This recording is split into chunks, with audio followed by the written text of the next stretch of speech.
हमारे वृंदावन में राधा वल्लभ का जो मंदिर है ना, राधा वल्लभ के मंदिर में मुझे वहां के आदरणीय गोस्वामी वृंदों ने बतलाया कि पीछे श्रीमद् भागवत रखी हुई है। रोजाना 1 श्लोक 2 श्लोक ठाकुर जी सुन करके तब उनकी शयन होती है। अब आप सोचो, ये भागवत स्वयं श्री राधा वल्लभ लाल ही भागवत हैं, स्वयं श्री राधा रमण लाल ही श्रीमद् भागवत हैं, और कोई नहीं है।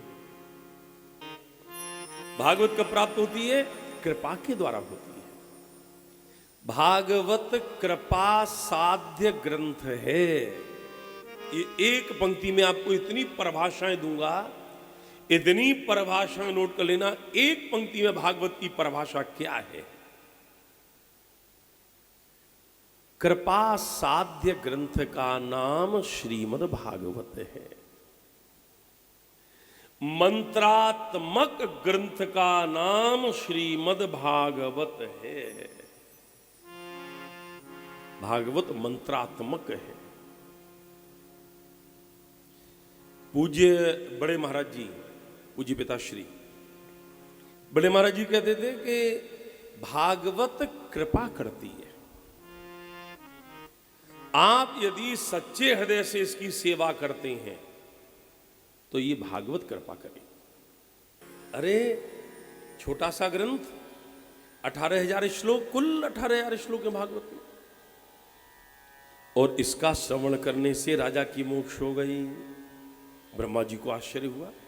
इन्होंने उठाया तराजू, एक पड़ले में रखी भागवत, एक पड़ले में सारे वेद वेदांत इत्यादि सब रखे।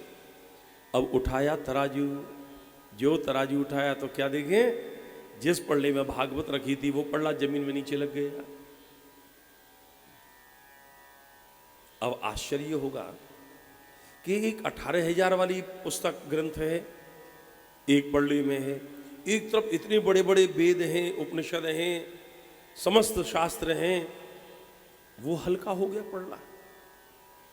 ये समझ में नहीं आई चीज, लगता है ये अतिशय उक्ति है। पन्ना आप समझो इसको। देखो, एक होता है अर्थ,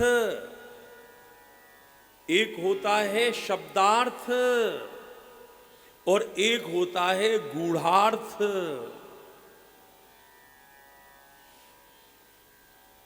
समझे? एक तो शब्द है, शब्द का आपने अर्थ कर लिया।